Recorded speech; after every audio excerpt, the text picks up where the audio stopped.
Welcome to the Boston Art Podcast, Boston's premier art podcast, where we talk art, culture, and philosophy. My name is Theodore Earthworms. And I am Brian Huntress. Welcome to the show. Blah, blah, blah, blah, blah. Welcome to the show. With today's guest, Trevor. We made a mistake putting Theo in the back for this because I'm gonna be so definitely quiet. going to be like blah blah blah blah blah. It's okay, Theo. You're just gonna have to project a lot. Fuck. It's okay. Get on your knees with Give it- resonance. I'll just Oh yeah, sit in the middle. Why don't you sit in the middle? Well, there's stuff in the middle, but I'm like, I'll just hang out here. Do you want me to passenger princess hold Oh this yeah, for you? yeah. You can be the reporter mic guy. Dude, As the That's actually resident pretty passenger helpful. princess, that is not part of my job description. yeah, That's but true. FYI. You don't have a job description. I have no responsibilities. I'm more of a passenger peasant, I suppose. Okay, so I've never in my adult life been to the MFA.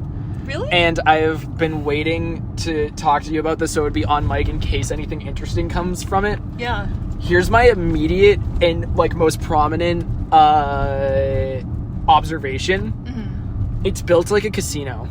Interesting. Really? How do you feel? Why do you In that feel it's way? very disorienting and you don't really even though from the outside you can kind of see vaguely what buildings go to where. Yeah. Once you enter, in the way that the hallways and some of the staircases are fucking fleshed out, it is so hard to get a sense of direction for where you are. I completely Yeah. agree. It's a fucking labyrinth maze for no reason. It makes no sense. And I wondered if that was an intentional thing, like a casino, where it's get lost in it, but in a more literal sense, get lost in the art. It's a fucking exercise in mindfulness, which sounds like some fucking high art shit that's also, I recognize, I realize for me, a lot of that shit is above me. Ghosty was yo, everything about this is tight, but except for some of the more contemporary stuff, and then some of obviously the heavy hitter fucking Monet, Van Gogh shit, where I'm oh, I know what that is. I know who that person is. It was a little above me. Some of it I thought was really impactful. We were talking about the Matthew Wong. Yeah. Was it? That was a really cool exhibit. That definitely stuck. And there was stuff here and there. But outside of that, I think I'm not in the know enough to necessarily appreciate everything. I kind of know what I like when I see it, but I think the stuff that I don't inherently identify with and recognize, I don't have the technical capability to be yeah, that's good. Well, You might just be a contemporary art guy, too. Isn't that gross? Isn't that kind of poo-poo? No, that's so controversial. That's a whole episode right there. the opposite. I love contemporary art. In terms of not knowing where the fuck to go in a museum, though. Well, anyway, we can talk about that in a second. But when we went to England, for example, I feel like the museums there taught me why museums make no fucking sense. And because for example, we went to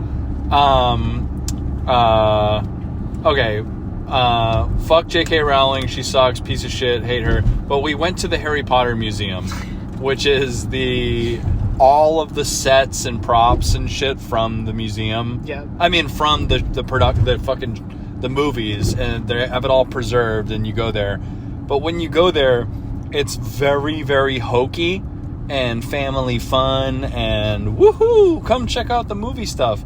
Yeah. And it's Peep Hagrid's loincloth. yeah, and it's a straight path with arrows on the floor guiding you through every single part like you're on It's a Small World After All at They Disney. did that at the Museum of Science one year when I was a kid, and I did it, and it was a walkthrough like that. Yeah. Yeah. Very similar. But there are museums that are family fun museums that you're supposed to just walk through and have fun and then exit through the gift shop. But a museum like the MFA is like all of these extremely old museums in England where they're meant to be artifact encyclopedias that is an educational resource. But we live in an era where they have to make money and appeal to the public.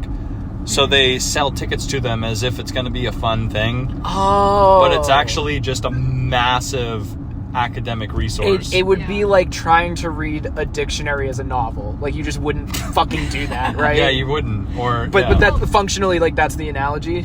In a less extreme sense, yeah, maybe, Okay. yeah. Well, another thing to remember about it too is that the MFA was founded in the late 1800s, and that building, they originally were in Copley Square, and they moved to that location in the Fenway in like 1907. So it's a completely different culture too. Like, the museums we're talking about, that's like arrows on the floor, exit through the gift shop, whatever. That's like post capitalism society, like planning your day trip on your iPhone, like get in and out of here in an hour kind of museums. Post the advent of like 6-foot human beings. Yeah. Like, they like didn't have doors that were big enough back then. Yeah, like at the MFA, I feel like I don't know for a fact that this is true, but it would fit more in with the culture of the time for it to be like, you're going to a day trip to the museum, you're going to walk around, you want to talk to curators, you spend like hours there, like get lost in the building, really think about these things. People go in there and paint, they still do sometimes, but like, it's kind of a different mentality also in terms of how long you want to spend. It's not like an amusement thing, which I feel like a lot of contemporary museums kind of are. Like, they give that hokiness because of that. One thing to consider, too, about the time period in which it was built is the late 1800s in America. Oh, well, not... But anyway, without splitting hairs. And that time period in America, that was like Reconstruction, post-Civil War, turn of the century, Gilded Age. It was a time when Americans, cultural, aristocratic Americans, believed that they were like the heirs and next in line for the spirit of the West, Manifest destiny type shit? Or like we're like next, like it's like ancient Greeks, then us. Oh, like it was okay. Like in terms of intellectualism and arts and this and that. Yeah. So in late 1800s Boston, it would make sense that they would make a museum like the MFA that is like dedicated to the ancient glory of the Western world with Egyptian artifacts and fucking giant paintings of Jesus and this and that, and a fucking sphinx on the front of the building. The MFA, so that's actually not a sphinx, fun fact. It's an incomplete sculpture. Yeah, it's just a big piece of rock. Yeah. I know way too much lore. But they also, when they first opened and for a really long time, had a partnership with Harvard. I don't know if that's still a thing. The Fog Museum, perhaps? No, it was Harvard itself, because Harvard was doing expeditions in Egypt. I think we're uncovering those artifacts. Yeah, you're right. I think at least some of it was Harvard, only because I remember seeing like Harvard plaques on some of the stuff. I'm not a reliable resource on that, obviously, but I do remember like seeing specifically like something Harvard expedition. The ancient Egyptian stuff up until I think like the 30s definitely was Harvard. I don't know how long that relationship endured or if it still is in some way, but that's like the same kind of like school of thought as like the people that were higher ups at Harvard in like 1906 or whatever. So same genre. That's actually, funnily enough, that's a good segue into, I only have two other observations that I had. One, the fucking artifact stuff bummed me the fuck out. I'm not even super hip with museum culture, and I know that's already a discussion, and I'm far from the person to have that conversation with, but like just seeing all of it and how many cultures and how much of it all of it was, to the point where, because we did every single part of the museum except for, is it the Japan Garden or whatever, is the offsite one? That's the only thing we didn't do. We did the entire museum, but we just like wandered. We didn't even take a map. We were just like, we're gonna fucking figure it out. Yeah. We happened to go through every single artifact exhibit first before we got to like even a single painting. Oh wow. I don't know how we managed to do it, because we went down, up, all around, and we managed to just get to every single cultural artifact one first. And I was just like, man, there's so much of this. A, is this all it is? And B, there's so much of this. Like, it's kind of depressing and yucky. I don't know the full deets on any of it, but it like made me feel yucky in my guts. Like I don't like this. A big part of it, like, it's kind of interesting because what they should do with those items, or if they should return them from. Yeah, we just drove by a chess company. Okay. You know, the idea of should we return these items from whence they came, from the cultures and countries that they were taken from, or however the fuck they were acquired, is like a really an evolving and complicated discussion that a lot of people are having, that I have no fucking idea what they should do. But one thing that a lot of people are trying to change and think about more critically, especially people that we've met and talked to, is specifically how they curate those things, because there's more nuanced and respectful ways. Like it's like there is the conversation of like, we have this shit, it might be stolen or its origins are dubious, what do we do with it? I don't know the answer to that, but what they're doing in the meantime, or a lot of people are doing aside from that, is changing the way it's displayed and talked about and written about. You know what I mean? To acknowledge that missing history. Go ahead. Sorry. Are you familiar with the China House at the PEM at all? The China House at Peabody Essex Museum? Yeah. No, I've never been to the PEM. So it's completely reconstructed of older. It's like a generational family house, and all the videos that they play leading into it and everything are like, the family was so happy to like share their lineage in this, and it was like a big thing. They took it around very carefully, piece by piece, and like it's really hard to tell if it's like bullshit or not, because obviously what you're watching, regardless of how malicious intent, or even like if they're trying to tell it exactly as it is, there is like a degree of propagandizing to it. And so that felt more respectful than a lot of the other stuff that I've seen, but it's still like, I was like, I can't put my finger on this. And the weird thing about it too, obviously there's a lot of similarities and crossover, but Haley lived in Japan for a while. She can read kanji pretty well. I think it's kanji. Maybe it's kind of kanji. I'm not the guy. I'm not the guy. She knows how to read it. But she was reading some of the stuff and she was like, this does not line up. And I don't remember what the specifics were about why it didn't line up, but the things that were in the house that they did, and you know, some of it they straight up say on the plaque is like, this is not necessarily accurate, it's just to give you a vibe of what it is. But some of it I guess was just like way off in a way that was strange. So I wonder how much of it is like this family happily donated, or if it was just like a desperation for money, or if they were in a bad place and like this was a weird USA infringing on, you know. It's so impossible to know too, especially with the curation, because like with every artifact or item in a museum, there could be like tomes of writing and cataloging and information and background information about any given item, but how much of that is available to the public, is on the wall, or as anybody has cared to share, it's impossible. Because like, you know, with like some, I don't know, like, you know, what am I trying to say? It's like there are experts that understand these artifacts, where they came from, what they're made of, what they mean, literally like worlds and worlds and worlds of information. But it's like also like it's extremely hard for these giant institutions to decide what they say about the things that are in there too, and how to even do it in a way that is generally understood across all whatever. And I feel like what they end up landing on is like, it'll be like it won't say anything. It'll just say like mask, West Africa, 15th century, African War Club gear, or it'll say like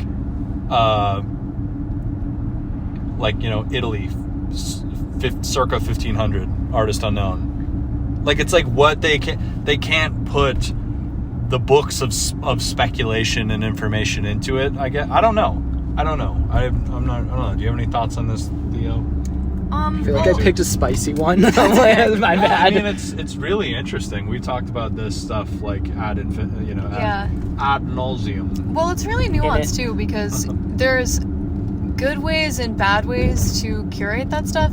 Like, for example, another point that, like, to not play devil's advocate on it, but I think there's been a lot of discourse in the past about, like, for example, Native American artwork or clothing being displayed in, like, natural history museums instead of art museums, and the inherent disrespect that there is to that, because that would never happen with, like medieval European clothes. Those would obviously be in, like, an art museum. But, like, there's layers to that too, where it's like their inclusion in an art collection, if they were ethically sourced, if they're being accurately represented, if there's indigenous people from the culture that whatever group it's from, representing their own traditions and their own artwork, actually being part of that curation process. Like, there's a way that it can be done well, but it's so hard, especially in America, where there's a lot of groups that we might have artwork from, or, like, cultural artifacts from, that either don't exist or were wiped out from, like, systemic genocide, like, or cultural genocide. Or imagine this, it's like, when we're talking about the provenance of a fucking painting or an artifact in the modern age, even that can get a little murky and obscured, and like in the 19th and 20th century. Now imagine provenance and record keeping and what was this purchased ethically, but we're talking about the 16th and 1700s, when you could buy and sell people and, like, shoot a guy in the street, and, like, people fucking rode horses. Well, the other thing, like, that is the worst of those three crimes. Do you think those? do you think those people gave a fuck about provenance, right, and ethics? Well, they didn't, and all these artifacts existed back then. Yes and no. Yeah, because that also, provenance also provides an item worth. That's true. So depending on who owned it and what the artifact is, like what the painting is, etc., and why it was being sold and to whom, that could actually give value, which means that those things sometimes do get saved. And just a side note about the MFA specifically, that I don't really know anything about this, but I thought it was interesting.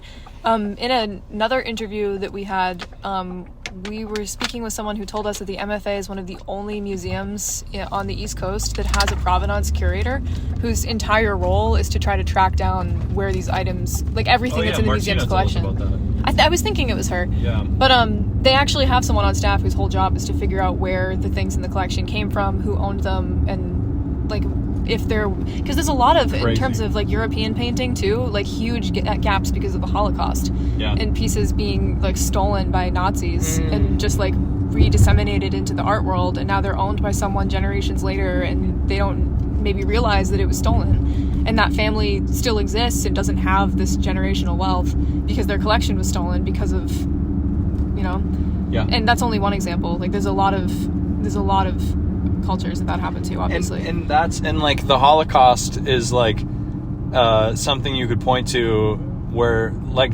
that happened a lot, where across the entire society, where extremely valuable assets disappeared and then reemerged into the world. You know, it's like currency reappearing in circulation after being in, like, somebody's safe or something. Like, it's like, so even that happened during the Holocaust and at a mass scale, but those things happen on a micro scale to artifacts in ways that could never be known, if that makes sense. Like, it's really hard to talk about generally too, because it really depends on what artwork you're talking about, what culture you're talking about, like who the artist was, when they were alive. Like, there's a lot of variables to it, but there are people who are trying to think about what we do moving forward, considering, like, museums and art museums are essentially, they're history museums, right? Like, these are artifacts that represent a certain time, a certain, like, movement of thought, a certain kind of craftsmanship, but it is ultimately history, which means you can't just start fresh. Like, we have the history that we have, and we have to reckon with that and be honest about it and move forward. So curating these pieces, you can't ignore the fact that those things are muddy. They have to be out in the open, and it takes so much back work, and it's also relying on the fact that history was accurately documented at the time, like you were saying. I guess that's actually really interesting because I'd never really thought about that until literally when you touched on earlier the Native American artifacts being in either Natural History Museum or an art museum. Yeah. I think it was particularly stand out to me specifically and, you know, you could call this superficial, you could not. I guess that's the argument to be made, but we were in the Museum of Fine Arts, and I was just like, you know, not to take away from any of the craftsmanship or any of that, but I was just like, this kind of just seems like a bunch of grave robbery and not necessarily like the inherent point of it was art. You want to see fucking grave robbery, dude? So people think the MFA is bad in America, but when we went to England, we obviously, as people who love museums, colonize us. We went to the fucking British Museum, which is a fucking. It's like Earth's catacomb. Yeah.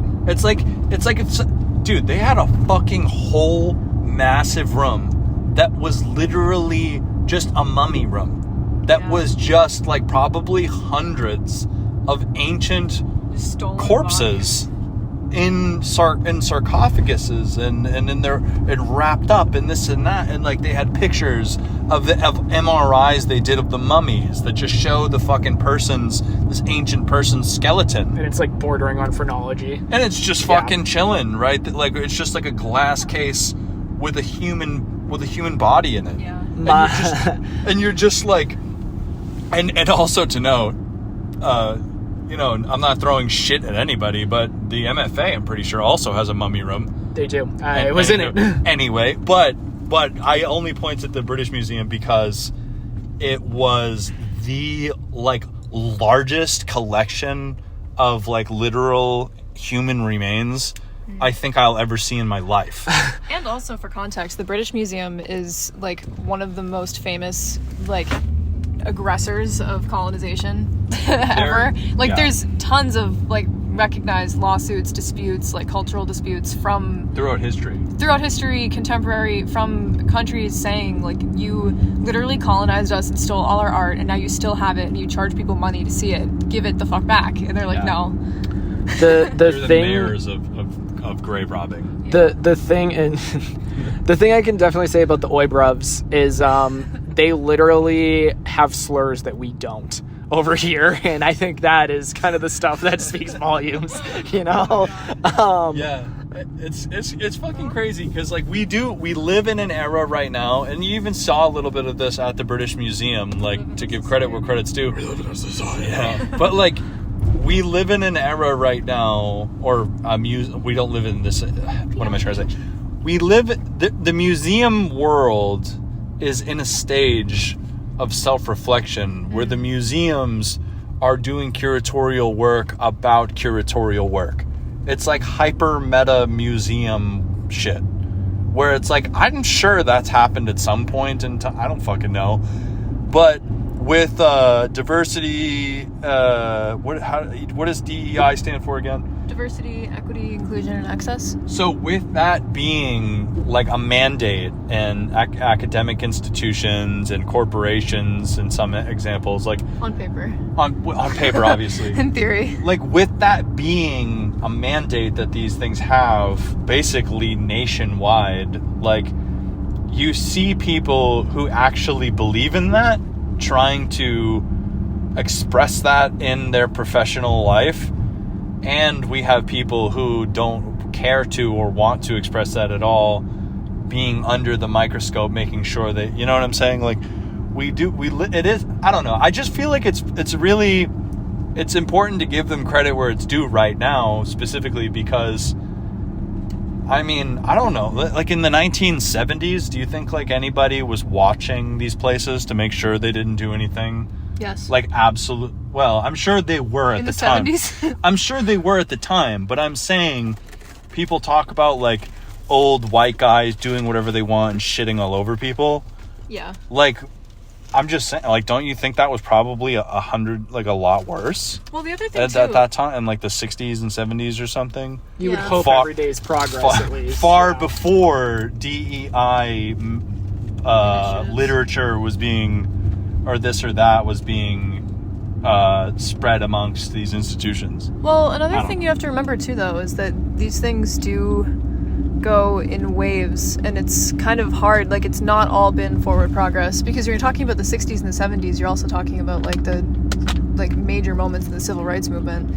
Yeah. And, like, women's liberation. Like, there's a lot of things that were going on, a lot of people that were definitely talking about these things, especially in like academic art spaces. Like, it probably was being said, which is important to think about now, because we don't want to accept another backslide, you know? And I'm not saying that things were better then or anything, but No, that's absolutely true. it does ebb and flow. Yeah. And I guess you got to think too that like this is I guess my point can't really be true without also erasing the work that Black people and activists, or maybe, you know, feminist people were doing in those time periods to change their institutions, which is probably why the change we have now exists. Yeah. So for me to say like, oh, it's just a bunch of, you know, this, like, you know, oh, it was all fucked up back then, maybe that isn't really fair to say, because there probably is people that we will never know the names of that did change things back then. Well, another thing too, like, not to be super, super negative, but I feel like there's sort of a, maybe, I don't know if survivor's bias is the right term, but we exist in a space where these people that are trying to make these changes, that have these new ideas and concepts, are implementing them for the first time, experimenting with new things or whatever, and that's being talked about very contemporarily right now, especially like post 2020, which is only like 3 years ago. But Crazy. That's happening around us with our peer group and with people that we know who feel very passionately about this stuff. But the people that are running these institutions at large are still like the people that are visible, who are those rich white people that you're talking about from then, which could have been the case as well at that time. And they just were not as remembered by history as the present tense is right now. And maybe that will also be our fate. Though something that does give me a lot of hope was we did a tour of the MFA, actually. Wow, this is the MFA episode, but among many. But a queer tour of the MFA Boston, where it was exploring, and I expected it to just be like, oh, here's a painting by a gay guy. But it wasn't really like that at all, even though it was kind of like that. There was a lot of gay artists. But the tour guide, I forget, the man's name is slipping my mind right now, but he's an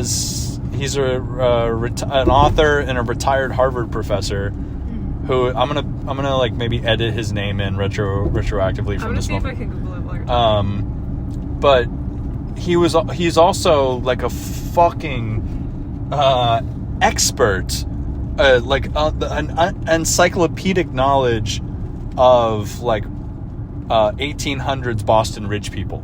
Like, he knew fucking everything about the donors of the museum back then, people who funded this, people who funded that. Like, Andrew Lear? Professor Andrew Lear. Yeah, the guy was a fucking legend. We want to have him on this show.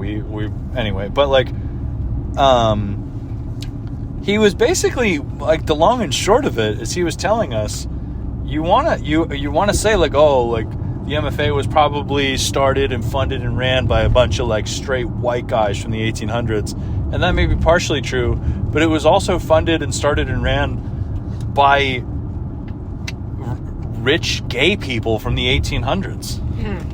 They were all white, I'm sure, and they were rich, so like there is like obviously the bias of class and race in there, but it was like they were queer people. Yeah. Don't you think that's a little like nobody really thinks about that, I guess? Well, Is that sorry? Oh, it's okay. Is that because it's like way less on record, because it was way more, you know, or way less acceptable at the time, so it's just not as on the books in air quotes, or is there like different reasons for that? I was actually gonna say, I feel like if you're thinking like very late 1800s, it might have been less stigmatized.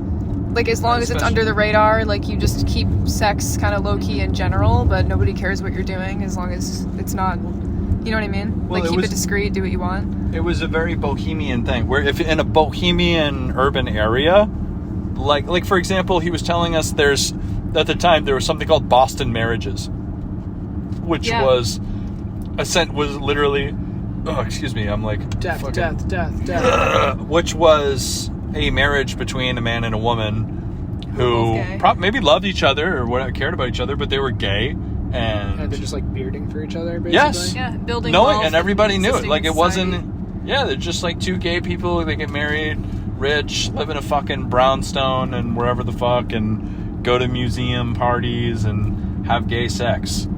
Epic. Yeah. Yeah, I didn't know that fucking happened. No, that's Obviously- completely news to me. Obviously, there was gay people back then because Yeah. there's been gay, queer people in every fucking time period in human history forever. Obviously, but like, Well, that's guess- why I'm not trying to be a contrarian at all by saying this either, but Please, I think contrarian I think it's important to remember you're funny. To remember how sticky and convoluted it is, because it's so easy to remember when you're looking back at history in broad strokes the people who were visible and people who were powerful. So it's really easy to say things are better now. Before it was all rich white men. Now things are like we're on an upward trajectory. And I feel like there has actually been continuous ebbs and flows and push and pull for a while. And in some ways things might be better now, and in some ways I can remember times in my adult life that things were a lot less conservative than they are right now.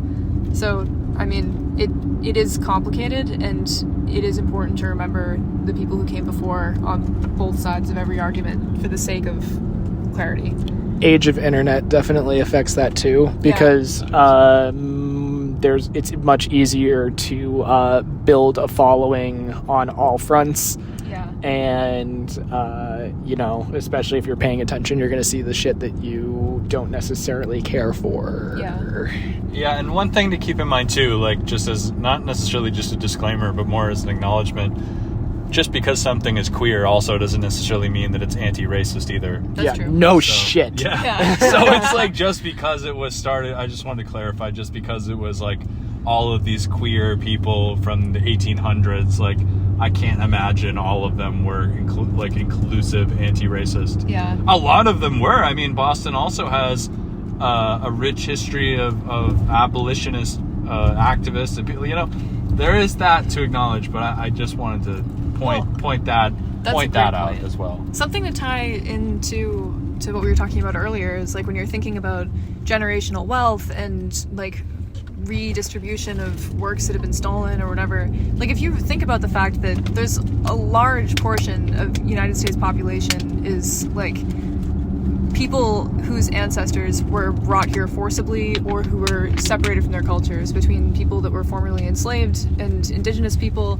Like there's a lot of people who didn't have a chance to build generational wealth or had that stripped from them by the people whose ancestors were causing the people who formed these institutions to begin with. Like when we're talking about how these people had the freedom to be queer, rich, white people starting art museums and shit, there were people who were like first generation out of slavery that were existing in that same sphere, and we're just a few generations past that. So it's, when you're talking about provenance too, it gets so complex because it's impossible to, like, it's not even in any way remotely an even playing field when you think about the fact that America's only a couple hundred years old, really. And a lot of the people that were here at that time, especially if you're talking about institutions that have existed for over 100 years. Like, do you know what I'm saying? I'm not tying this up correctly, but it's hard to, I don't know. Not everybody was on the same playing field and had the same access. So I think that's something these institutions have to reckon with, that's built into the structure of how they exist. Absolutely, yeah, because what you're saying is that like there are like hundreds, I don't know, there's countless generations of Black Americans that were robbed of literal centuries of building wealth. Yeah. And a life, or owning shit, And connection or to... doing anything. Yeah. So and we live in, and living in a world where you're like, well, fucking pull yourself up by your bootstraps, or slavery ended, blah blah blah. Like, it's like, actually no, asshole. Like, your whole fucking entire family is college educated, and your grandparents were fucking college educated in the 40s and 50s or whatever the fuck. Yeah. Because there are generations before you that you don't even know the names of that were born into comfort and access that the Black people in your community absolutely were not born into. Yeah. Ambulance is coming to cook your turkey. Yeah, better get out of the way of this ambulance. But I think, and I guess that's what you're, and you know, I'm sorry I didn't support you while you were saying that, but like, I guess, you know, it's like there are people within art museums right now that are trying to find ways of addressing, would you call that inequity or inequality? I don't know. Or like finding ways of addressing that or at least factoring it into the narrative. Yeah. And another thing too, talking about like what is considered art and what is considered a craft and what's considered an artifact or whatever. Like there was an exhibition actually at the MFA recently that was pottery all by slaves from a plantation in South Carolina, I believe. I remember you talking about this. It was so powerful. Yes, Hear Me Now. And a lot of the pottery was by a enslaved person. His name was Dave, I think. Dave the Potter. And it really opened my eyes too, because when you think about like people talk about like people that were enslaved didn't have access to art, and like that is true in the sense that you weren't able to just become an artist or like have an education or have like freedom in an essential way. But there is a lot of craftsmanship and a lot of culture and a lot of expressions of humanity that did exist that we don't hold with the same regard and don't respect and appreciate. And they're really powerful artifacts, and they were testaments to people who lived and died in this country that were making things with their hands, and those things deserve that respect. I was going to say, to not call it art is like diminutive, essentially. Well, and one thing about Dave the Potter that was especially fucking crazy is I'm pretty sure they don't have a ton of biographical information about him, but the thing is he was an enslaved person living and working on a fucking plantation, so he didn't have any freedom, he didn't have any like, you know, agency at all, but he was making these beautiful giant fucking, you know, vases and pots. Yeah. But one thing, vases, right? Yeah. But one thing that was really remarkable about him too is that he would write poetry on them. Which like he would write his life to do. Exactly. So he was writing like lyrics and poetry and, you know, being very expressive and expressing himself in a very personal way that he probably most likely wasn't allowed to do.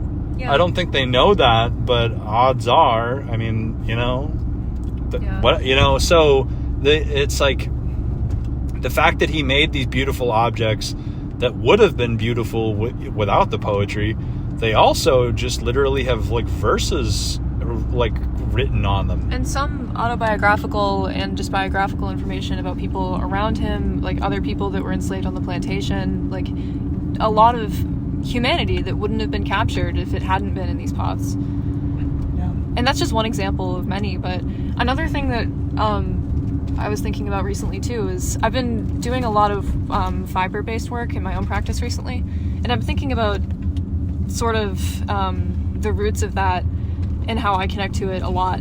And because I've been doing a lot of printing on fabric with flowers, or like I went to a fabric dyeing class recently, which is pretty cool, and like just weaving and embroidering and whatever. And when I first started doing that stuff, like the mental image that I had in my head of like a fiber artist is like an old quilt lady, like an old white lady making quilts or something, basically. Me too. But like if you think about it, like I mean, we have one of the biggest exports that America had during slavery was cotton and woven clothing and sewing, and like the people that were doing that were enslaved African American men and women, and that's not even represented ever in dialogue about fiber work, at least not until recently. Not until recently for us. Yeah, that's true. I mean, I don't really see that in a lot of places, but you know, when we were talking to, I believe it was talking to Yife Franklin. I didn't like absolutely incredible local like artist. I learned for the first time that blue denim was literally invented by enslaved people fucking being, you know, farming indigo on indigo slave plantations. Like they made blue jeans. Like that's like pretty fucking, like that's one of the most like quintessentially American articles of clothing that exists. Absolutely. And it's derived directly from African American enslaved people in the fucking United States. And those are people, like, the thing that's so horrific about that too, in terms of like when we're talking about provenance and whatever, it's like the person who did that for the first time, the person who invented, there's probably a lot, I don't know anything about making jeans, but I'm sure there's a lot of different techniques that you can use. And if that were some random painting style from like Renaissance Europe, we would know everything about that. Oh, we know that It would shit. be well documented. You'd learn that in your freshman year of art school. It would be like hammered into your fucking brain. And the fact that it's sort of, you have to go out of your way to learn about these things, and larger institutions don't usually teach them, or have been stepping to teaching them in the last few years since Black Lives Matter. It's good that they're doing that, but it's so late. And it's insane that it's not, like, this is cultural history that happened here, and I feel like a lot of people don't want to talk about it or don't want to represent it because it comes from slavery, and that implicates guilty parties and descendants of guilty parties, but that's not, I don't know, it makes you think about the people, like we were saying, that were the people who originally started these institutions, and who these institutions were made to benefit, and who were supposed to be attending these institutions at the time. And there are certain people that maybe weren't included in those groups in the beginning, and if you're still existing within the same framework, if you have, like, I don't know, like, there's just so much to turn around from there, and so much to, like, rip out and start from scratch, that I think that it's really important also, if you're looking at art history on a whole, to be really digging for all cultures and not just like the accepted canon. Absolutely. I feel like I'm wandering all over the place with my points right now, but and it's like not even just that. Why these crafts and techniques and information about them gets lost. It's also just a disrespectful type of apathy, where a lot it's of not lost. A lot of it, like, Yeah, there's people that spend their whole lives documenting this stuff. It's not impossible to find. Take Stephen Hamilton, who we interviewed on here, is an artist. He's a professor, so he's teaching students in mass art techniques that he's traveled to West Africa and spent time with masters of these fiber art techniques, learning from them and taking this information to his students at mass art. Like, that's an excellent example of somebody who has very intimate knowledge of the problem we're talking about, and rectified it in his own life in some way. Or, well, I'd rectified it. What the fuck am I talking about? He just has a passion for these things, and he fucking did something really dope with it, I guess. There was one more thing that I was going to say. I was, like, itching to say it, and then I completely fucking lost it. Oh, I'm sorry. Fuck. It's okay. Yeah. I mean, so I guess to backtrack to the very beginning of this conversation, like, I think that artwork from, like, cultures that aren't usually represented in art museums being in art museums is a sticky thing, because a lot of the times it's done in a very disrespectful, like, completely stripped of culture, completely stripped of history kind of way, and the works are stolen and the artists aren't documented.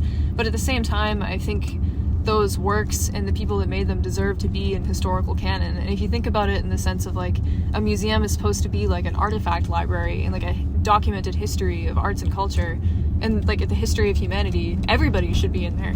Like, we should have every single artist who's ever made anything should be in a museum collection by rights, Right. with full context and with full reverence. Yeah, there's something, I forget who this is a quote from. It isn't a real figure, obviously, but they say that 90% of all art ever made doesn't exist. Like, it's just lost or destroyed or gone in some way. Yeah. So it's kind of interesting, because one thing we've talked about endlessly on here too is it isn't about it it's also about preservation and care, and, like, that's a whole fucking can of worms too, because, like, you know, most art I've seen that just got thrown away or went to a landfill or went to a trash compactor or something was because somebody fucking died poor. Yeah. You know what I mean? Not because nobody cared, or because, I don't know. It's just that it was just, like, nobody was there to take care of it, or nobody cared, like, what, you know? Yeah. There wasn't the resources or funds. But I think all of this, for me, like, one thing that, like, really, like, just screams out at me when we talk about this, like, lost techniques and stuff, it's like, yeah, painting techniques from Renaissance Italy, or or fucking Flemish masters of old, or like those techniques and that information is technically out there in some form, but even white people with resources and money, you do have to fight to find those things, you know, then those old European masters tricks, as they call them. And with that being said, if that shit's hard to find, and it's highly specialized, and if you wanted to get an education by somebody who is a master of that shit right now, you need to have money and you need to have academic connections. So if that's that difficult, it just kind of like makes you feel a little bit like, well, like, what about all the stuff that people aren't even documenting? Or, you know? Yeah. Because, like, and it kind of reminds you of, like, word of mouth type stuff. Like, one thing I think about when I see people playing instruments that's pretty fun to think about is that if you see somebody playing a violin, that person is the result of, like millions of people who knew how to play the violin. Generations. Yeah, just like an infinite chain of people who knew how to play that instrument. Yeah. And it's just that one person is just the current manifestation of it, and they will probably pass that on to maybe a bunch of other people. Yeah. I don't know. So I don't know. Did that answer your question? It definitely did. And so now it's going to be really funny because that was like the big one. Are you ready for my last and like way less serious observation that you guys are probably going to make fun of me for? Okay. Yeah. And this is like admittedly completely ignorance on my part for just not being. I bet it's not that We bad. finally got to like the painting section. Okay. And I'm looking at some of the paintings, and I'm like, oh, why do they have like photographs just randomly in here? And I look, and I'm like, oh, I'm simply an imbecile. That is literally a painting. It is just that fucking well done and like highly realized. And just because I think it's two things of A, it wasn't a super stylized thing in the way that like, you know, like Van Gogh, Monet, any of that shit, where it's like a very specific vibe. Or I just think of like portrait stuff, and anytime I think of portrait stuff, it's always like just a little, like a tiny bit uncanny valley scuffed. Yeah. So to see like a landscape, there was one in particular, I think it was like just a city side profile of Italy, and it was just like every building so fucking detailed, and the way the focus points were set is like, oh, you could see where they didn't do the detail on purpose, because when you look at it from far back, everything looks hyper realistic. Did it look like it was morning and the sky was blue? Yeah.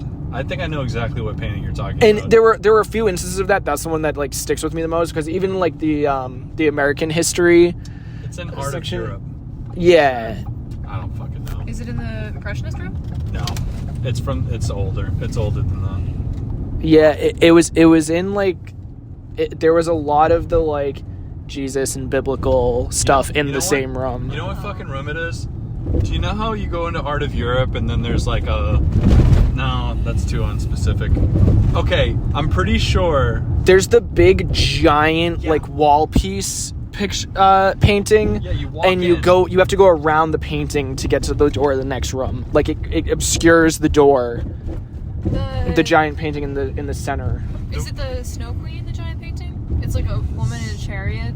It's near the back entrance. So you know that paint? It's kind of. That sounds right. You know the painting where it has a woman in a fucking chariot and she's running over Poseidon, and her whole family is there. Now I'm second guessing myself. I think that's the one that I was thinking of. That painting's like 20 feet tall. Yeah, that you can see it through the center of the museum. It's kind of close to that.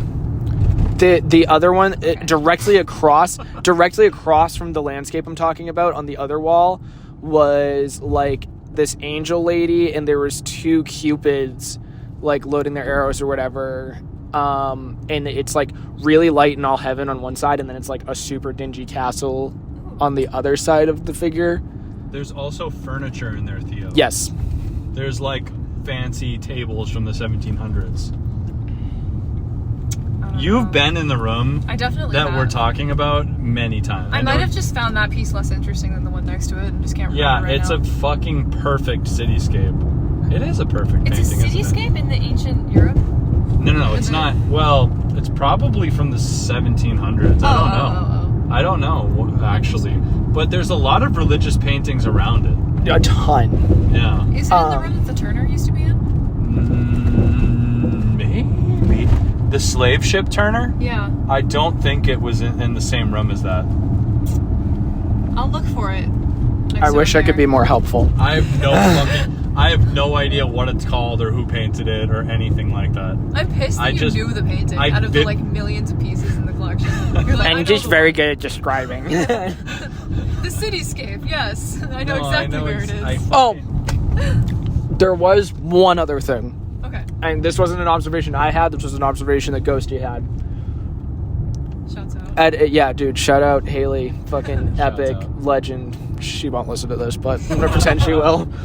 Actually, I make her listen to it with me sometimes. So maybe I'll just like fast forward and not tell her. And she'll be like, what the fuck? Just fast forward to the shout out. But we were in the part that had it has the jazz box guitar that's displayed in it, and it's like, yep, Yeah. super sick. And I pointed out, you walk through the back door of it, and there's two paintings right against the wall, and I was like, this is the kind of stuff I really like. And Haley was like, you just like anything with a super hard black line. And I was like, I didn't know what that meant at all. It just went right over my head. But she was like, every piece of art I've ever seen you be like, yo, I buy with that, has just been like that thing. Has been like it had an outline, like it was like a... Like it had a really harsh black line work in it or something. I don't know. That's cool. I think you are probably just a product of your generation. Like, I mean, not like a difference between me and your generation, but I mean all of us in this car collectively. Like I don't know. Like you probably love illustration. Maybe you were into graphic novels or cartoons. Well, that's the thing. I'm super. Did you listen to the Used back in the day? A little bit, and Yeah. but you know, comic books are like my big thing. It's like musicals, Yeah, comics. So I was like, maybe that's why.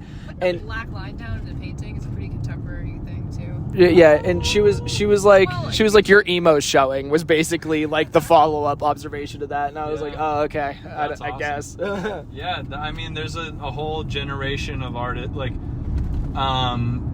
so you know what's the type of art you would probably like that everybody our age likes? Actually, is German expressionism. Is that like trash polka and tattoo?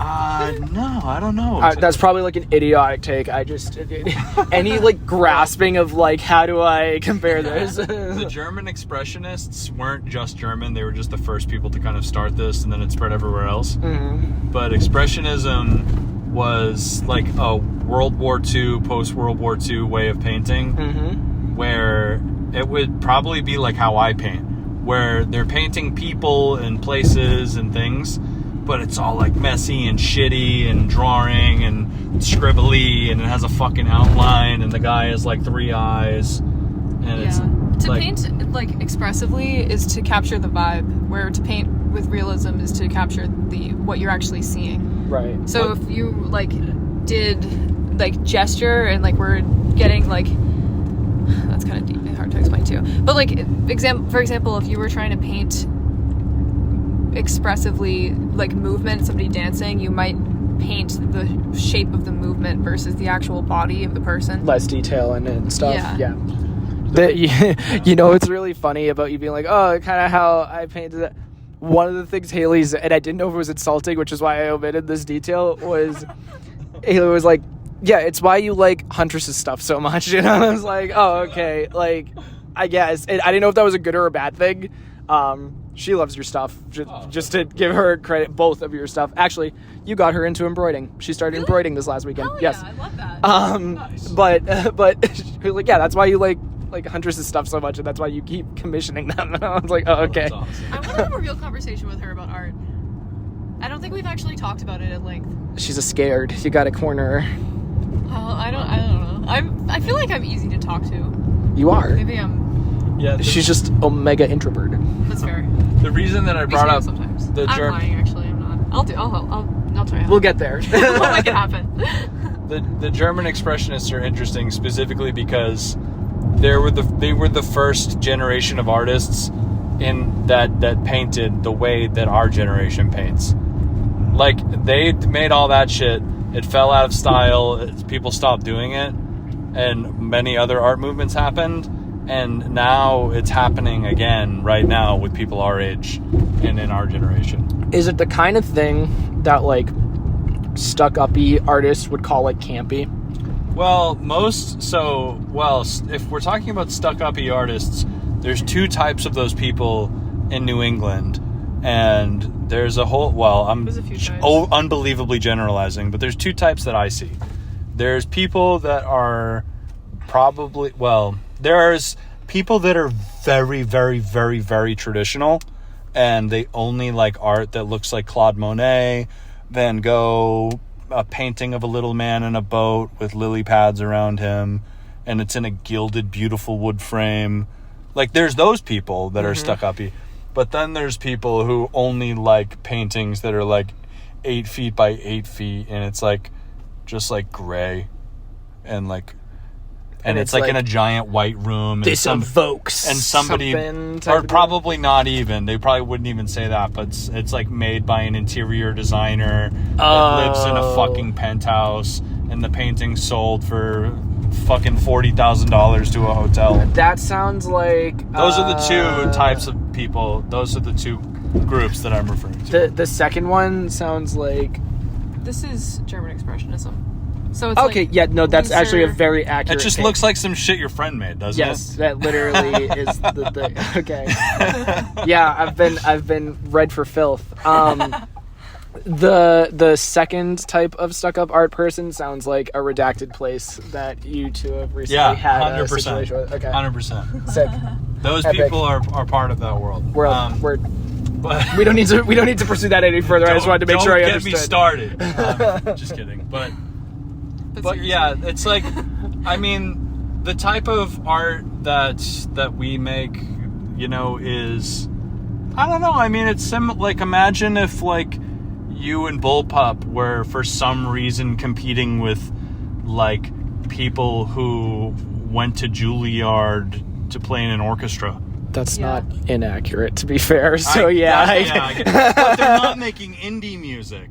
Like, you're like trying to sell tickets in competition. Oh, and they're doing like a concerto with Boston Symphony Orchestra. Okay, yeah, Like, that's why fucked. like, you're not in the same fucking... Right. Like, that's Okay. kind of what it's like. It's like, just makes no fucking sense Right, for them to right, even right, be right. in the same universe. Yeah. But they just are with art for some reason. Right. I don't know. Well, that's where it gets really fun, though, because then when people are like, I'm really interested in this art movement, like, it takes some visual familiarizing to get to know what the differences are between each one, but you can get into so many different facets of each art movement, because there's the mark making, there's the colors, there's like the actual technical approach, but then usually those changes are made in response to some sort of societal issue. Like, maybe there was a group of people that, like abstract expressionism in New York happening at the time that it did in conjunction with the Cold War, and us needing to have like a leading art movement to have an edge on Russia. CIA industry plant. Yeah, like that's a theory. Yeah, There's so maybe many it's true. different facets of why all these things happened, because they're a visual representation of the socio-political time. And then there's also people that are making art within each art movement that are also doing a completely different thing, that are just off on their own making art, or just don't care about what's being made at the time. So there's so many overlapping niches that once you have an idea of what each movement looks like, you can kind of trace, like, this artist that I know now is inspired by this and this, and I can tell because they do this. And it's so fun. Like, it's really weird, because what you're talking about when you're talking about art history is, like I was saying, it's regular history, but with visuals. We're laughing at this fucking some dickhead driver. That Very fucking dumbass. There was a truck that was pulled over on the side of the road, and a guy behind it thinking that he was in traffic. He was not in traffic. That washed over all of us individually. It hit you, it hit me, and then Theo was like the two of us, and we were like, oh. What a fucking idiot that guy. Did they pull out after? I don't know. I think they made a fall on That's you. so embarrassing. I have Sucks. before I just completely do a huge pivot, did you have anything else to say? I feel like you were in the middle of a point. No, I don't think so. All right, sick. I have something that I'm springing on you specifically. Me? Yes, Oh, and it what would is be both of you, except this can only be you for reasons that I'm about to disclose. Okay. I want... Yeah, remember the duct tape I bought earlier? No. So, Brian, we already talked about this on a lost episode, but you are subbing and going on tour with Bullpup September 11th to September 24th. I've changed my title from subbing in to being Robbie's understudy. That's really good. He's going to like that a lot. Are, like, It's theatrical cabaret music. Connor So- sometimes says that he's our chaplain.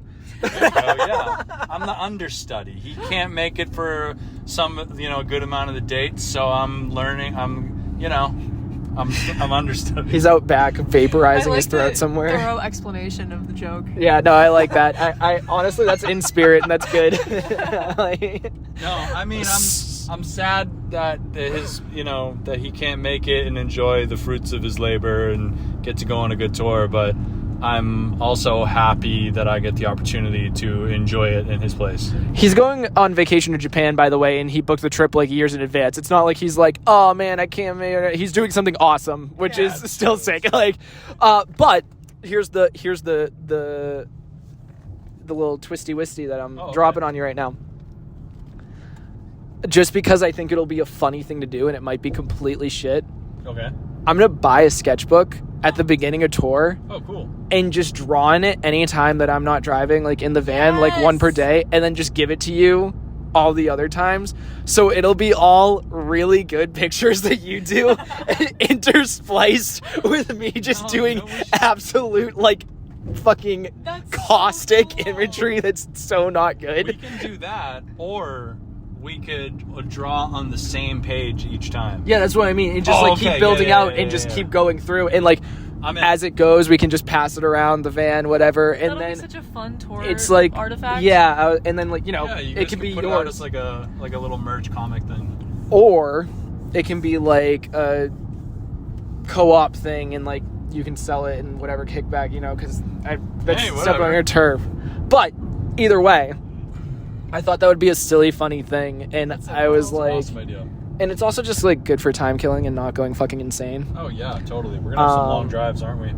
Honestly, so I don't know if this is good content, but it's most of the drives. The first one's obviously gonna be brutal, which is why we're leaving a day early, because we don't want to drive like 10 hours and then play our first show. Where's the first stop again? South Carolina.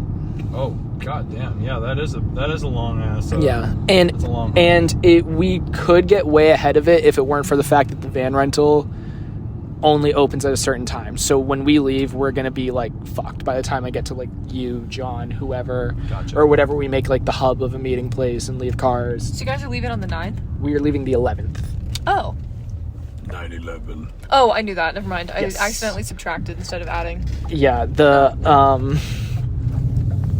there's been a lot of super patriotic jokes happening all through. Stuff I'm fine sticking my name to, but I'm not going to put on YouTube. But that's going to be the longest one. And then we have one stretch it's one of the ones in the Midwest up to Detroit. That's pretty long. But other than that, most of them are only 4 and 5 hours. Baller. It's gonna be sick. Yeah, which I guess is what you get from really good actual real tour management, which I didn't even say. We're going on tour in support of Sarah and the Safe Word, which is like huge. That's awesome. It's pretty sick. It's a band that we've looked up to for like literally ever, and probably no one listening to this really gives a shit, but it's a big deal for me, and I have literally like worked my entire life for even a chance at an opportunity like this. So big dub for me, and if you don't like it, I'm not going to talk about it the whole time, and we just talked about a ton of art history, so fucking suck me. I don't know. I hope I don't completely fucking ruin your opportunity. Just, like, totally we shit just the bomb bed. like every set because I just fucking suck. And Well, they have seen us before, right. Oh, okay. and Robbie's going to be there for at least like a few of the days, so Just get on stage and start crying. Yeah, maybe That'll save it. Maybe if I fuck already up, do that a lot. I'll be like, stop, everybody stop. We need to start this song over. Can you imagine? What? I'll just like get on a mic. I'll grab someone's mic. What I do like. Stop. What I do like about it, though, particularly with me and your dynamic, I feel like I haven't seen you excitedly talk about music in a minute. Yes. And you've been talking about, like, not even bull, but you've been talking about, like, your own stuff Yes. with me in particular a lot more. And I would imagine that carries over with you. Yeah. Which, Theo's like... my audience, my main focus group for new songs. I thought you were gonna call me a muse for a second, My muse. but you didn't. I would You have said thrown focus myself group. out of this car, to be honest. I don't know if I would have been able to regulate it. At least if you said it, like, seriously, though. Like, not, like... like, no if joke you're, at all. If I yeah. was completely serious, Yeah, you'd you were throw just... yourself out of the car. You just turn around and you're A like, little embarrassing. they're my muse. I would have been like, oh, okay. That's nice. Suicide. No, seriously though, I was gonna say this to you, but since we're already talking about it, I'm just gonna throw it out there on air. But you have been so much more excited about music lately, and I feel like this is like kicked that like into gear in a really good way. Yeah, I'm definitely. I think, I don't know. One thing that I'm pretty excited about, a random goal milestone. I put out a song in early July, and I just grinded posting about it me. on TikTok. Yeah, it's about Drew. I just grinded posting it and posting it and posting it, and I organically, just through my own sharing it, got it to 1,000 plays in a month, and which obviously isn't really that much in the grand scheme of things, but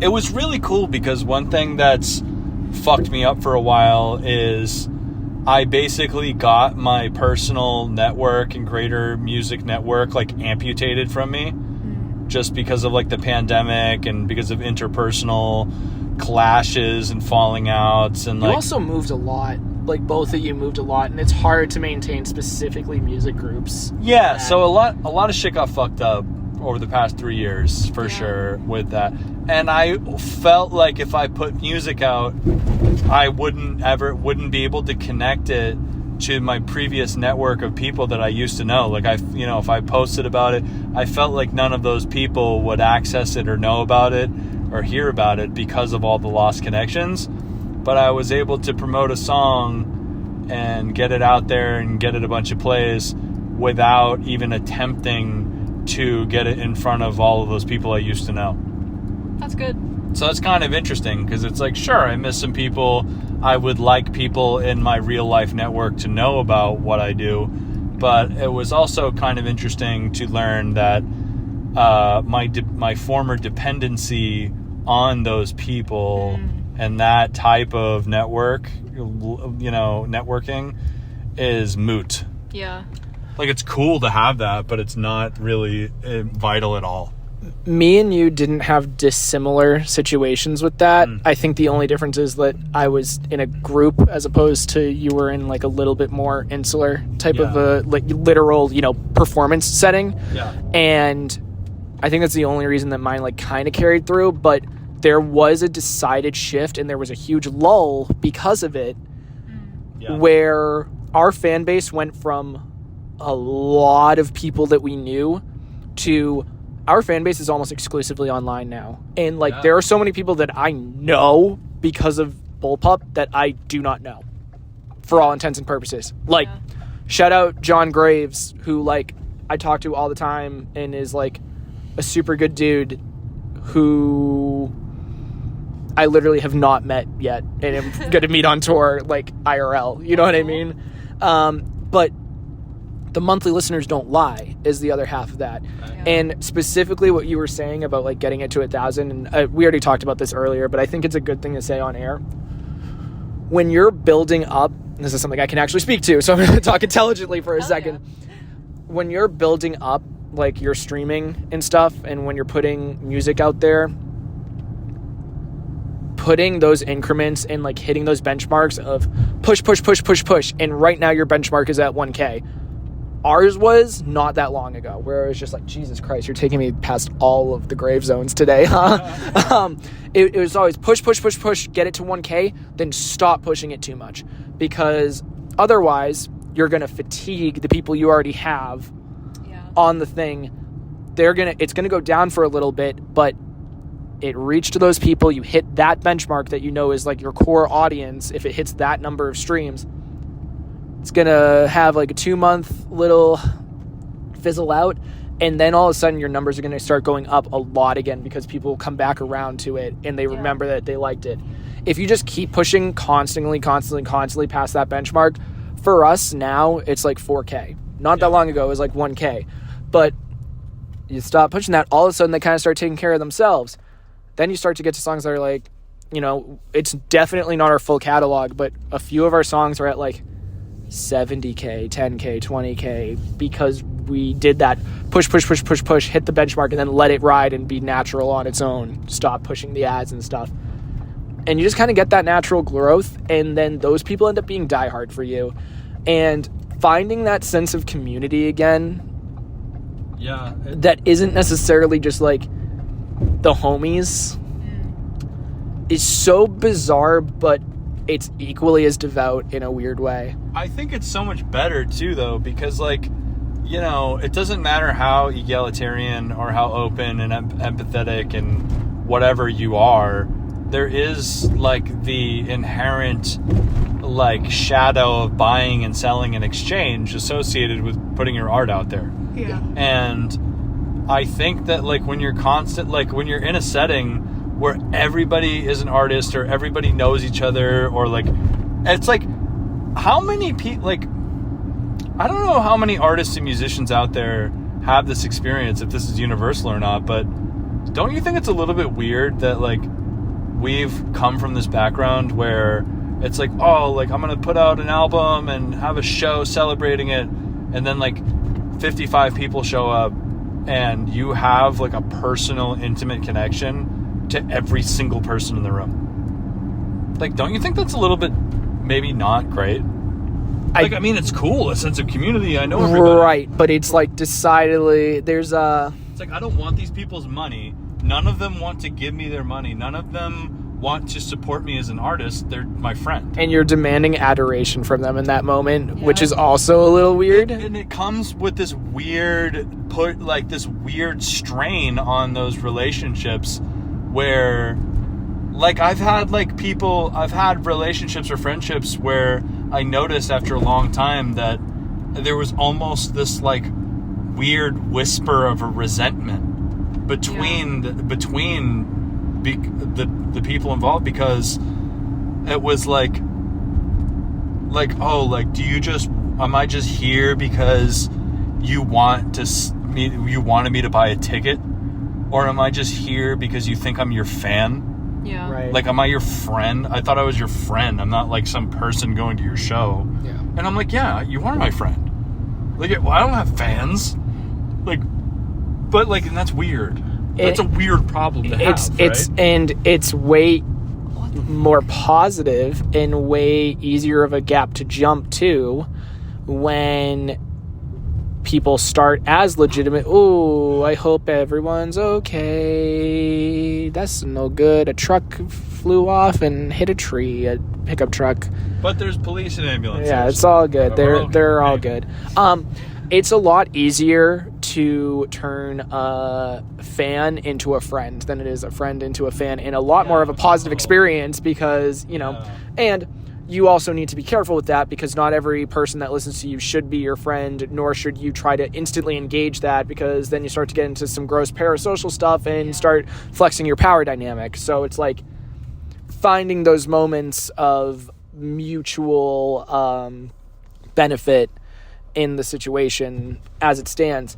And it's funny you mention about like having the release show and 55 people, you know, that's the other thing that's been changing for us. We start to have people that know us in places that we aren't from, and like people we just straight up don't know who come up to us at shows and are like, I love you guys, I've been waiting to see you forever, da, da, da. And you know, this is making it sound like we're way fucking tighter and huger than we are. It happens like once a month, which is to say a drastic improvement over never happening. You know what I mean? Still, that's awesome. But like, it's happening more and more, and we get more and more reach out. People drop into the Discord and like talk about like, oh my God, like, I'm from Ohio and I never think I'm going to see you guys. And, like, now you're going to come and I hope you play XYZ song. And I'm like, dude, that song's off an album from 2019. Like, we're probably not going to play that, but, like, that's how long you've been paying attention. That's cool. That's nuts. Or you haven't been paying attention that long, but you liked it so much you went back. That's even crazier. And I'll also say, too, like, I kind of have a different experience with this because it's visual art, but in my practice, like, what I tend to find is that I prefer it when people are engaging with my artwork who are just there because of my artwork. It means more because, like, I've had friendships where I've had really close friends that I wasn't inviting to art events, and I'd be getting, like, weird texts from them, like, oh, I'm really sorry, I'm really gonna try to come, and it's like, I didn't ask them to because I know they don't care, and they're my friend because they're my friend as a person, and that's, like, we're both getting something out of that relationship, and you don't have to like my art also.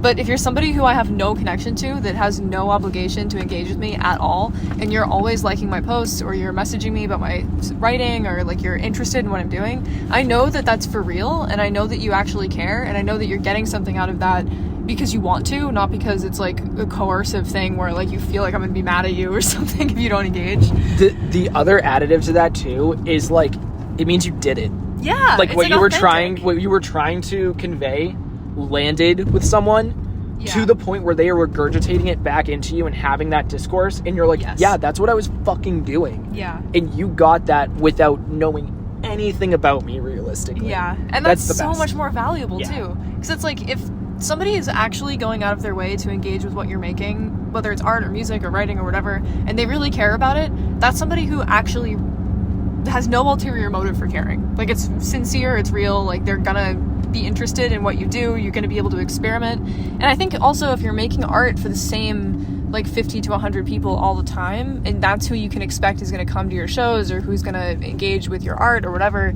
that is kind of existing in, it's like pigeonholing yourself before you even have, like, enough clout to do that. You know what I mean? Like, it's limiting your creative potential because you're making things for this audience in the back of your mind. But if you're just putting stuff out there and people are attracted to it on their own because you're doing something different than what other people are doing and they think that's cool, you can go any direction with that. You're still going to have your roots and your voice because that's how things naturally progress. Like, people will stick with you because they care, if they're there for the right reasons in the first place. Which doesn't mean that your real friends liking your work is shitty. Like, I don't mean to sound like that, but there's also no obligation for them to come or go if it's a person that's just there for the art. And I feel safer making work for those people a lot of the time. Yeah, and another thing too is, like, there's a big reason why it's been like a fucking, like, adage and saying, like, people all have been saying since the beginning of time, you keep, like, family and business separate. Yeah. That doesn't mean necessarily your brother or your dad. That also means that, like, don't fucking mix your fucking personal life with business. Like, not, you know, like, and it's like, because when those feelings and shit and, like, real friendships and relationships start to get mixed up and difficult decisions and things that should be, like, I don't fucking know, man. I just feel like, I don't know, dude. Like, I just had such, like, I kind of feel like the 2010s for me were a time of absolute chaotic, boundaryless friendships and relationships. Parasitic symbiosis. Yeah, parasitic symbiosis. Just fucking debauchery, no emotional intelligence, crazy. Episode title. Right, yeah. Like, just fucking nutso shit. And all of that changed and came to a grinding halt once the pandemic started. And I was forced to fucking figure this shit out on my own, or with kind of a, you know, skeleton crew of people, like, just like a very small amount of people in my corner, as opposed to having, like, a giant loose network of people that were my friends or whatever. And it's like, I don't know, man, I miss a lot of people, but this is better. It's cleaner. It makes more sense. It's healthier. There's not, like, emotions and shit flying around, and, like, I don't know, dude. Like, just shit was just so, like, and another thing you find with, like, oh man, like, another thing you find too is people starting to latch on to those groups to get a leg up. where they don't give a fuck about anybody. They just think if they get in and hang around enough, then they'll be elevated to some imaginary place that they came up with in their mind. But that isn't really the case at all. Yeah. Because there's no audience in a DIY space. It's just a bunch of fucking people hanging out together. Yeah. Like, what the fuck? Dude, truly, what the fuck? like the DIY spot, like, maybe there's ragers and crazy shows, but you're not gonna launch a career or something like you think you are. I don't know. It's got to be a bigger picture. Yeah. For sure. Few other things just to touch upon from the Lost episode that I remember. Oh, yeah. Theo, your gallery hanging at LTC and also holding space from forever ago at this point Yeah. were both absolutely delightful. Thank you. And I think you deserve big ups for curating an entire show on your shoulders, and also then following it up with a sick gallery hanging of your own Thank you. at LTC. Yeah, that was like a nonstop, like, how long was that even? 3 months? 2.5 months? It was fucked up. Well, what do you mean, holding space? Just like actually, if you're including all of the work that I did, it was from February until like a couple weeks ago. I deinstalled the LTC show the night we went on vacation. Dude, that fucked my mental health up. What? Just that whole chapter of time. Oh, yeah. Yeah, remember like when we were at the restaurant and we were like, man, how did we miss all this time with each other? And then we just assessed all of that and like all of the tour prep I've been doing, everything. It's like, oh yeah, no, that makes a lot more sense when you literally start saying February. Yeah. I don't know what. August. Like, I don't know. Like, Yeah, what the fuck? It's also funny because I know exactly what Theo was doing throughout that whole time period, but I don't know what the fuck I was doing. You've written a lot of music this year. Yeah, but I wasn't writing music then. Well, that brings to my second point that I was going to touch on of the podcast has done a lot in this last year. And I think you guys are definitely feeling the grind a little bit. And, you know, you're in the typical podcast ebbs and flows, but you guys are crushing it. And you need to be more gracious with yourself and identify the dubs that have been earned, because, you know, it's not like you guys lucked out on those. You fucking like fought tooth and nail to get everything that you have gotten in the last little bit. And, you know, it can't be fucking grand slam constantly or your guys' brains are gonna explode. Sometimes you need to be humans and have those in-betweens, and you're putting up and you're putting up a weekly show. That being said, I know you're an H3 person. I don't know how much you are, but even they take like a month hiatus every year, and then also a 2-week vacation. And like, I'm pretty sure even Rogan goes away for a couple weeks now and again. Not that like, you know, he's That you would ever cool. notice. Yeah, piece of shit. I mean, yeah, but like anyone who has a healthy relationship with their show takes those breaks, especially if you were like, hey, this is when we're going to take some time away from it for a little bit.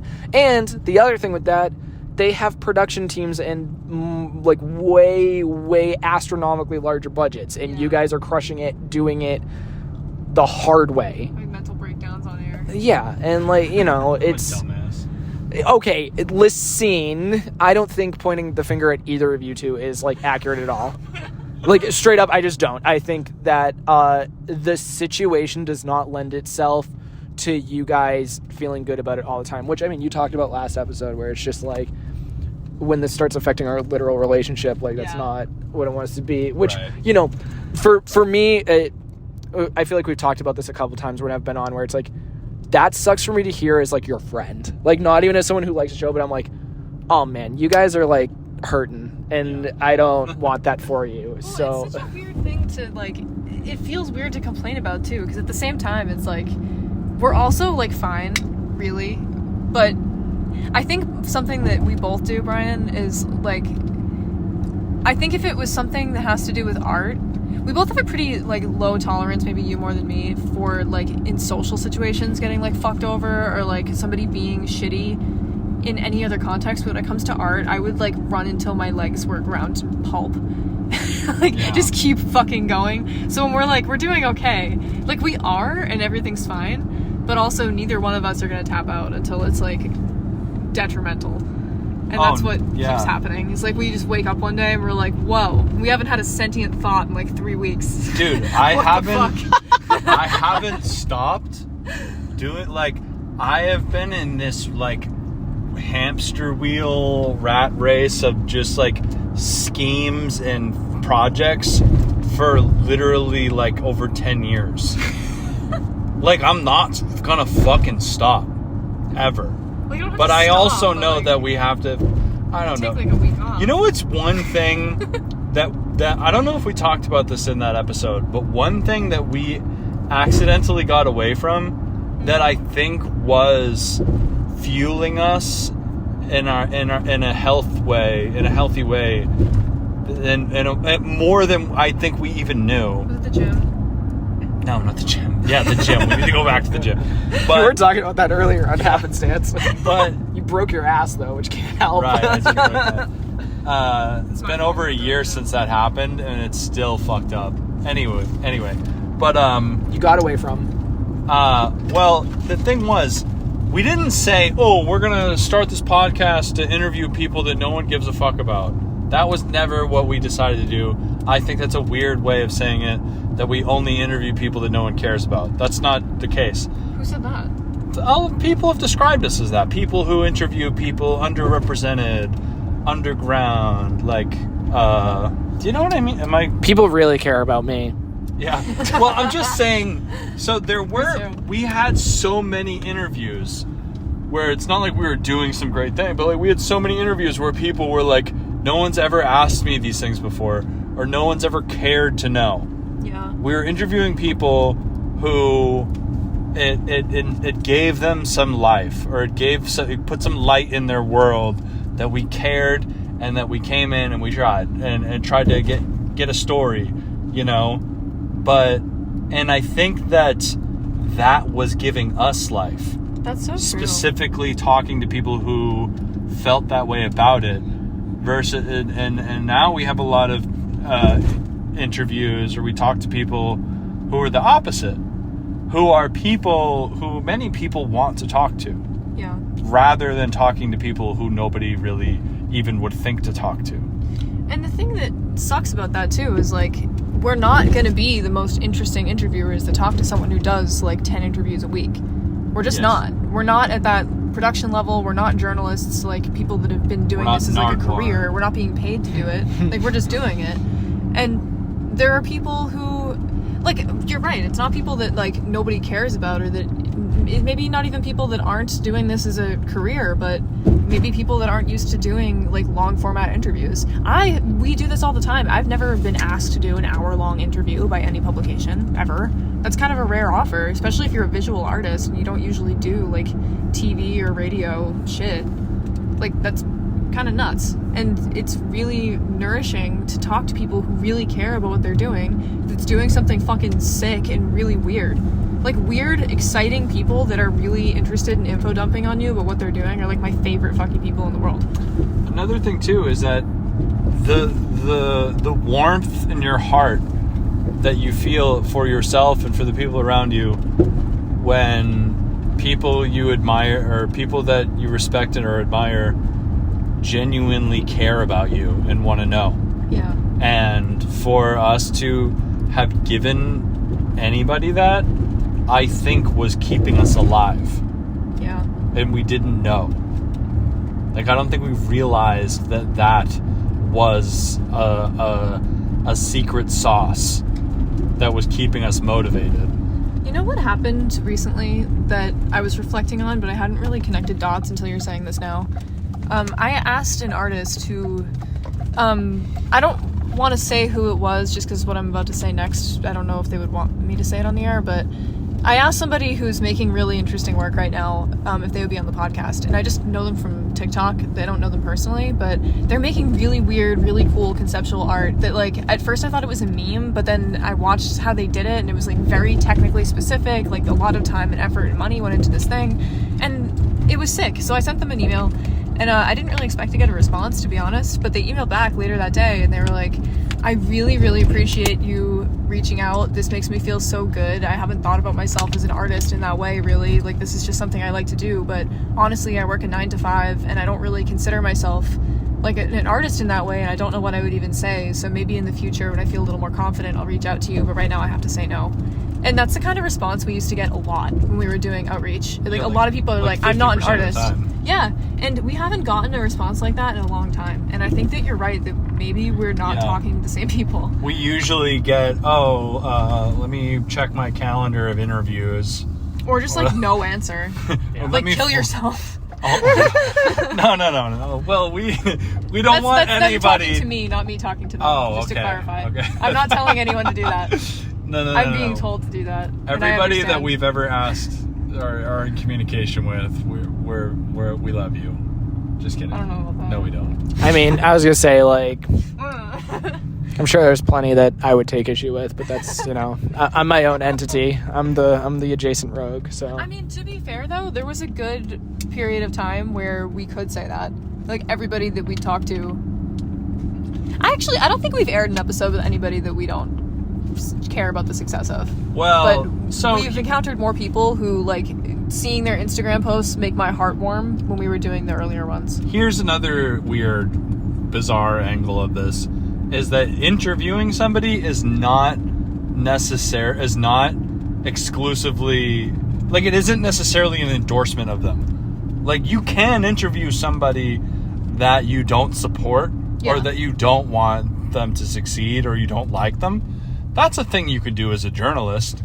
Us, on the other hand, it is a big part of our mission to elevate people. Well, you're community building too. It's not literally just journalistic intent. Yeah, and it's like, maybe there, like, I don't know, there have been some, honestly, like, if I'm being completely frank, that have leaned towards journalistic intent. And maybe it'd be somebody that I may not have specifically thought that this is a person I should interview. That's interesting, actually. I want to talk to you about that later off air. Yeah, of course. I'm wondering who you're talking about. It's about me. Like, I don't know. I will say the majority, though, like, there's nobody that comes to mind for me that I think would be that. Like, I'm pretty sure the majority of the people, either some of them we just didn't stay in touch with, like, things just didn't work out that way, but most of them have stayed in at least our network on Instagram. Like, we talk to a lot of the people we've interviewed frequently, even if it was a few years ago. We're keeping up with people's projects, trying to share posts, trying to stay involved, and it's just really exciting to see where people go, especially when it's somebody that we talked to like a really long time ago. Like, Frankie Simons is a really good friend of ours who we met through the podcast, who we interviewed her, I think, 3 times now. Yeah, 3, 4, yes, 3. Thank you, Trevor. Yeah, I like how we don't. I'm cooked. But it's like, it's so cool because it's like you talk to this person 3 years ago and then see where they're at now. Like, when we first talked to Frankie, it was the first time we talked, and we were talking about their artwork and their background and stuff. And the most recent time we talked, they now own a gallery in Salem. We were talking about what it's like to be a gallery owner and, like, the art business world, and there's so much, like, background context and such a deep professional relationship and arts relationship that we've built, and people we know through Frankie, like, and they're just one example. Like, it's a really nourishing thing when you're talking to people for the right reasons. But if it's just like an Outlook calendar invite, like, you have to be talking to somebody who has something really interesting to share for that to be as nourishing. And a lot of the times it is. I'm not talking about anybody we have talked to, but there's a line between work and pleasure that sometimes is more gray than other times. Yeah. You know what also probably helps? Not doing up midnight on a Thursday, because we just crushed an hour and a half on a Tuesday, and it's still late, but, like, both of you guys up until right there, it was the first vestige of sleepy time. Today's Tuesday? Today's Tuesday. I thought it was Wednesday. That's so good. That is so good. I play Stardew Valley tomorrow night. It's Wednesday, man. I have to do something on Thursday, so I was, like, all stressed out about that. But yeah, like, in general, you're in much better spirits because you started earlier in the weekday. If we really wanted to, we could record again tomorrow night and have 2.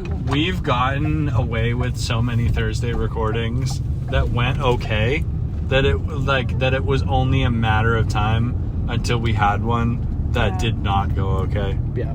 We've had some that didn't go okay. I think this is the first time. I think as embarrassing as it was, I think we needed like a public meltdown episode because That's not even my first one that's been a little awkward for me. I think there's literally an episode in our archive that's just Brian has a meltdown. That was probably actually about the same thing, I think. I think it was the same content. It was that, and you guys were like going for a walk, and it was to the beach, and you saw the one that's the same one I'm thinking of. I think that's the one that's called Brian Has a Meltdown. Oh, yes, we were on a walk in Plymouth. I remember that. What is wrong with me? What the fuck is wrong with me? Trevor, when are we going to just make you a producer? I mean, I think for music stuff I'm gonna be. So that's the answer is whenever you feel like, but also recognize that both of our lives are hellscapes, and it'll probably be a marginal improvement, if not just a horizontal move. You can be honorary. Yeah. If this ever You're generated real money, we would probably actually want to hire a producer. Yeah, it just takes it off your plate. I mean, you know I'm down to help, however. But then again, you have a pretty full plate too, don't you?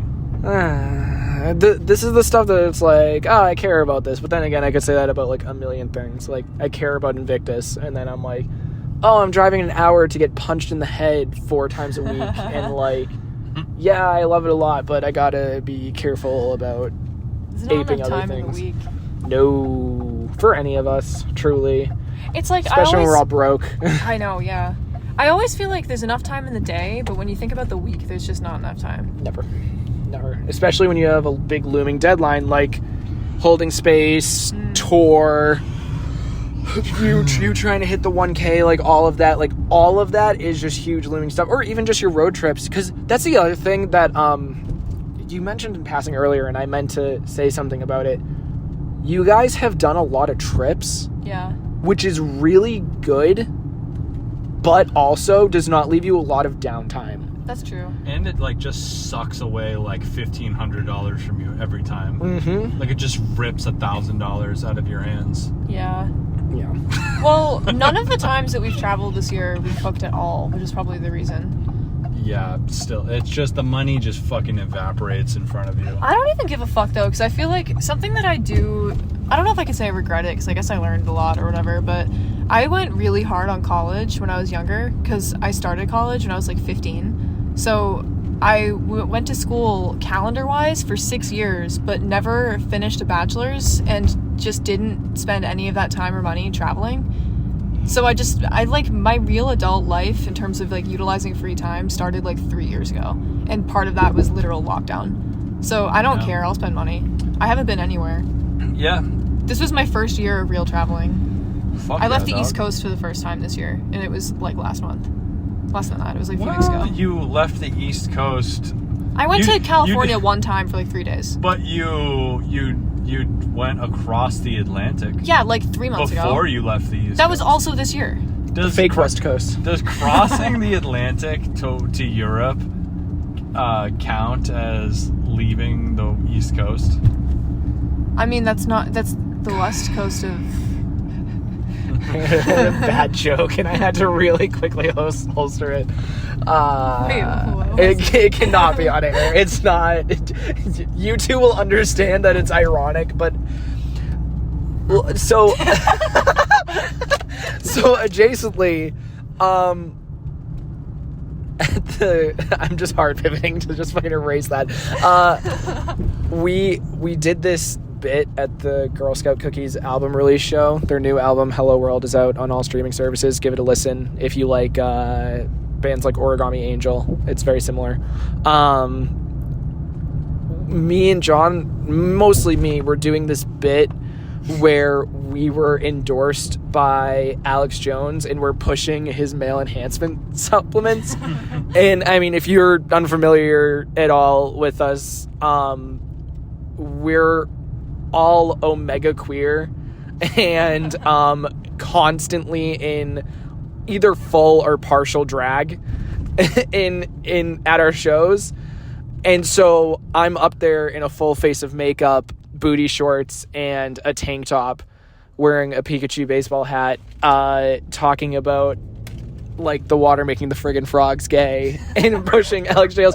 And I literally say into the mic, I was like, even though this is like an intimate like friend show, there's definitely at least one person here who just thinks like I mean everything I'm saying with my whole chest, like, and just is like, why did Roy bring these freakish like all hyper conservative bands to open to co headline? Imagine being that person in the audience.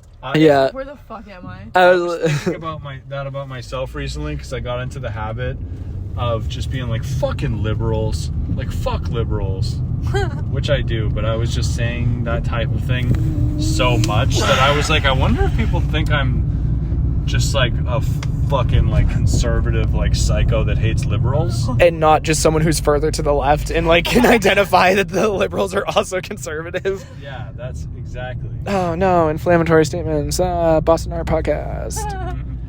You're at a minute 40. You want to fucking Wait, really? Oh, the episode? a minute 40. Jesus Christ, an hour 40. I knew what you meant. Yeah, honestly, I'm pretty tired. You're probably not going to get home till like 12:30 at Holy this point, shit, right? I forgot about that. LMAO. You got a Oh my fucking God. hell of a trip. I don't work dog. tomorrow. I still have to pee. Good for you. That was the one thing I was thinking about the entirety of this drive. I'm so sorry, I forgot. Yeah, fuck you, Brian. Oh shit, dude. This is why I'm the number 1 Brian Huntress hater, and Theo is the number 2 Brian Huntress hater. And all the 6th graders that tell me to off myself on TikTok. Dude, that's so fucking funny. I was thinking It's never not fun. Brian's cool. It will be not fun when my account gets banned because like one of them takes it too far, but it's really funny and I don't want to stop. I was thinking a good way to try to promote the tour through my TikTok might be, I wonder if I could if we could somehow create Just like fake me Like- hazing you. no, create some kind of backlash against Bullpup for attacking me. Oh, God. But it's like a twisted, like, it You should isn't. pretend you were kidnapped. It would be so good, but we'd have to be so careful about it on 2 fronts. Either A, too many people believing it and just like fucking yeah, and going right to Sarah the safe word to be like, why are you taking these abusers on tour? And then secondly, if it's just you getting it on footage and they don't think about whose account it is, and then you just get your account tanked for it because you're just like portraying bullying Oh, that because would you know suck. TikTok is stupid. If you got your account deleted, that would be like a very bad day. Which it would not be as bad for me as it would Brian if mine got taken down, but it would be close. Which is also why I'm like, man, I'm really flying close to the sun. Careful, actually. I know, Well, but we're both content demons, and it works. Is the problem? Something I've completely halted in my personal shit is if any, even the most light name calling is a complete no-go. Anything that can be construed in any way as violent at all, like swearing while making fun of somebody, like things like that, they'll fucking get you for. So like, Yeah, I just tell you to stop all the time, or I'm just like, you're bad. I used to be like, fucking. Well, it's different if you're a commenter. Like, if you're commenting crazy shit, I feel like they're more lenient. But if you make a post about somebody that comments and you're like, look at this fucking piece of shit, the post is getting taken down. Block this person, call them names. Exactly. It's like, it's similar to like brigading, or what do they call it on Twitch? Fucking hate mobbing or something. Hate raid? Hate raid. Yeah, it's similar to a hate raid situation. Anyway, do you know what hate raiding is? I can like read between the lines on that one. Boston Art Podcast. Boston Art Boston Art Podcast. Did you know that the Boston Celtics at one point or another were proposed to be moved to Long Island, to be the Long Island Celtics? Really? Yeah, and then it got rejected. So they Well- stayed in Boston. That would make no sense. It's a Long Island, and the leprechaun is very short. It's true. It really depends on how long the rainbow That is. wasn't funny. I loved that. That was so bad.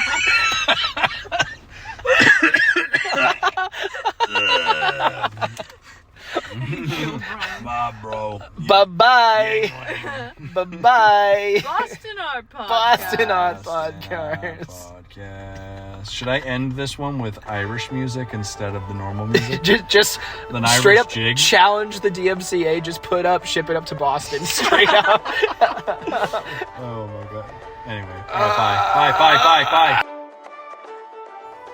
Boston Art Podcast is an independent DIY production by Brian Huntress and Theodora Earthworms. The information contained in this episode represents the views and opinions of the original creators or our guests, and does not represent any institution, organization, or business. Find us on Instagram at Boston Art Podcast, and tune in for a new episode every Friday. Thank you for listening.